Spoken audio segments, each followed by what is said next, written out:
कुरुक्षेत्र का युद्ध अपने चरम पर था। ये 13वें दिन की बात है। कौरवों ने पांडवों को हराने के लिए एक बहुत ही खतरनाक युद्ध नीति बनाई, चक्रव्यूह। ये एक ऐसी रचना थी जिसमें घुसना आसान था, लेकिन बाहर निकलना असंभव। इससे बचने का केवल एक ही तरीका था, कोई योद्धा इसे तोड़े और अंदर घुसकर लड़ाई करे। लेकिन एक समस्या थी, इस चक्रव्यूह को तोड़ने का रहस्य केवल अर्जुन और श्री कृष्ण को पता था। दुर्भाग्य से उसी दिन सुशर्मा और उनकी सेना ने अर्जुन को युद्ध के एक कोने में उलझा दिया।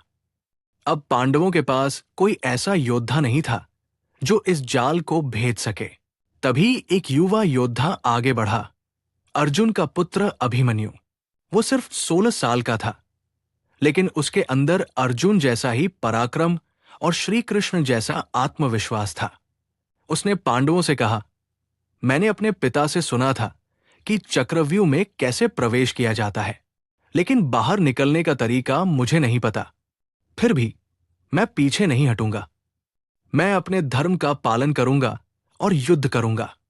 युधिष्ठिर ने उसके सिर पर हाथ रखा और कहा, हमें तुम पर गर्व है पुत्र, हम तुम्हारा साथ देंगे। लेकिन नियति को कुछ और ही मंजूर था। अभिमन्यु रथ पर सवार हुआ और बिजली की गति से चक्रव्यूह में घुस गया। जैसे ही उसने प्रवेश किया, कौरवों की सेना में हड़कंप मच गया। उसने द्रोणाचार्य की पहली रक्षा पंक्ति तोड़ दी। उसने कर्ण का धनुष काट दिया, जिससे कर्ण कुछ देर के लिए लड़ने में असमर्थ हो गया।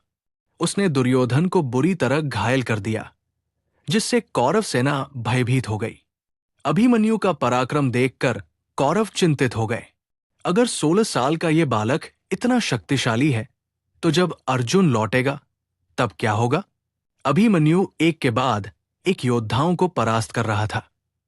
कौरवों को लगने लगा कि उसे अकेले हराना संभव नहीं है। तब उन्होंने युद्ध के सभी नियम तोड़ दिए। द्रोणाचार्य, कर्ण, कृपाचार्य, अश्वत्थामा, दुर्योधन और शकुनी 6 महारथी एक साथ उस पर टूट पड़े। ये युद्ध के धर्म के खिलाफ था, लेकिन कौरवों को अब जीत के अलावा कुछ नहीं दिख रहा था। जब अभिमन्यु का धनुष टूट गया, तब भी उसने हार नहीं मानी। उसने रथ का टूटा पहिया उठाया और अकेले ही 6 महारथियों से लड़ा। कर्ण को उस पर वार करने में भी संकोच हुआ, लेकिन कौरवों ने पीछे से उस पर आक्रमण कर दिया। दुशासन के पुत्र ने उसके सिर पर वार किया और अंततः अभिमन्यु धर्म की रक्षा करते हुए वीरगति को प्राप्त हुआ।